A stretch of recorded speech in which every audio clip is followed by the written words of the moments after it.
concernant les idées maîtresses de quelques pages que nous avons lues ensemble avec les amis, moi je pense que concernant l'avant-propos, j'ai beaucoup aimé l'avant-propos.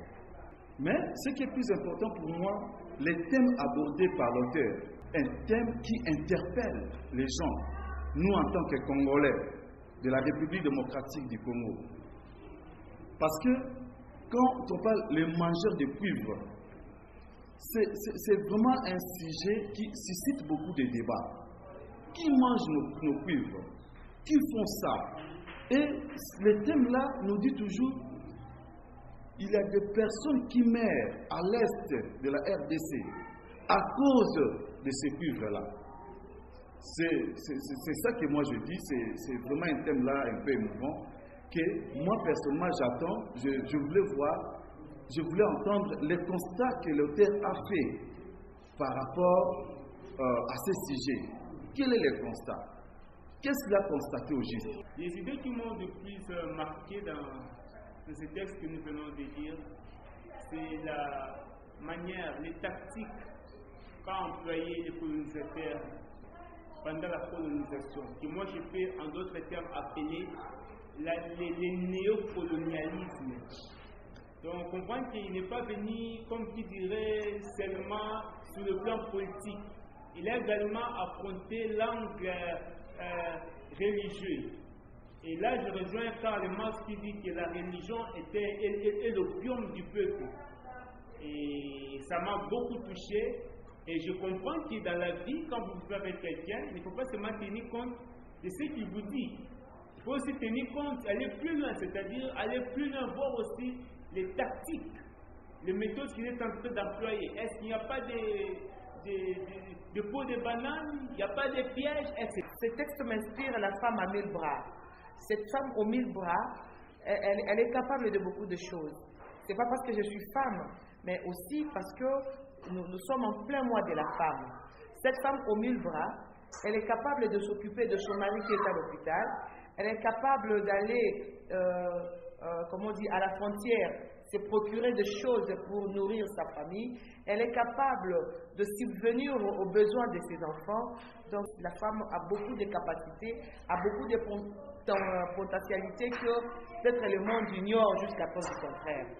Dans les ménages, il peut y avoir aussi des surprises, c'est-à-dire des déplacements, des temps et des contre-temps, les hauts et les bas. Mais chacun doit savoir maintenir son cap.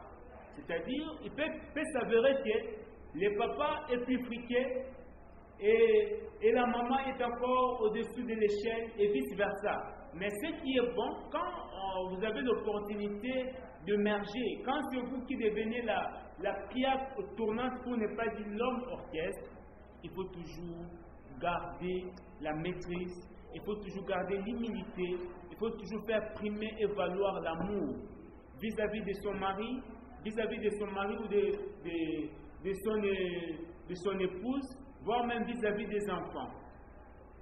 Ce qui m'a inspiré plus, c'est la scène 1, donc la première scène, où il y a eu la conversation entre la femme et son mari, la femme moderne, la femme civilisée.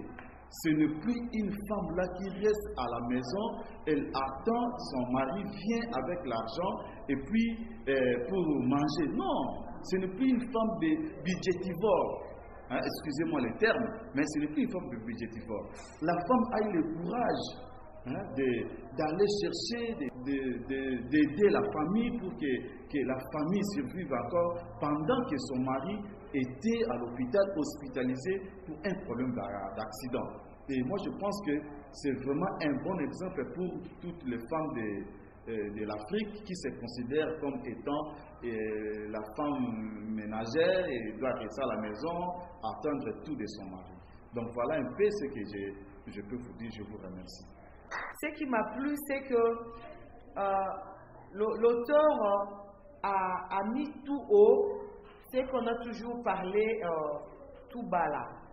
Elle a pris le risque d'écrire sur papier, noir sur blanc, c'est que le colonisateur nous ont fait. C'est que jusqu'à présent, d'ailleurs, cela continue. Comment nos minéraux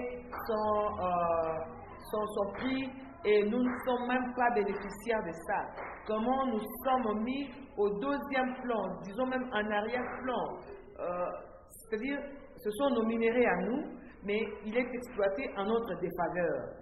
Et l'auteur en a crié tout haut. Et si je dirais un mot à l'écrivain, je dirais qu'il puisse continuer, qu'il puisse avancer, que rien ne puisse lui arrêter. Parce que c'est vrai, il y aura de ceux-là qui vont le décourager. Il y aura de ceux-là qui ne vont pas l'accepter. Parce qu'il a dénudé de gens, il a dénudé des nations, il a dénudé de chefs. Et qu'il continue comme ça, et certainement il va susciter beaucoup de choses, beaucoup de personnes.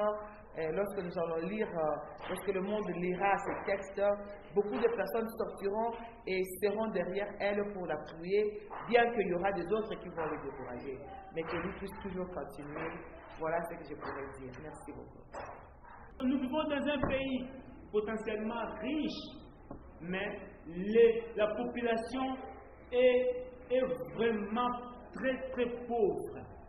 C'est-à-dire c'est quelque chose qui est un peu anormal, incontroversé.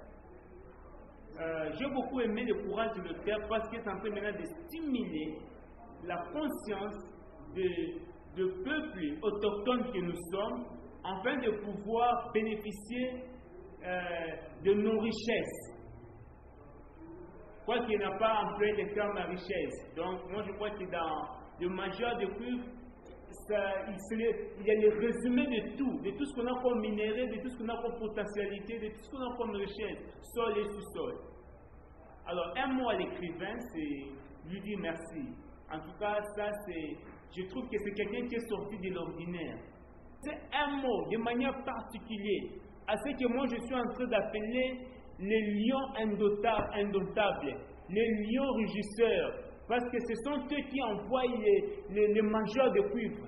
Les mangeurs de cuivre, aujourd'hui, moi, je peux les définir comme étant des subalternes, des exécutants. Alors que derrière eux, il y a les loups ravisseurs. Et derrière eux, il y a un lion rugissant. Et personne ne peut peut-être faire mention. Mais comme il a commencé avec ce volet, avec ce courage qu'il a, qu'il puisse aller jusqu'au bout, qu'il ne s'arrête pas. Voilà les derniers mots que je peux lui dire. En ce qui concerne l'écrivain, je félicite l'écrivain pour le courage.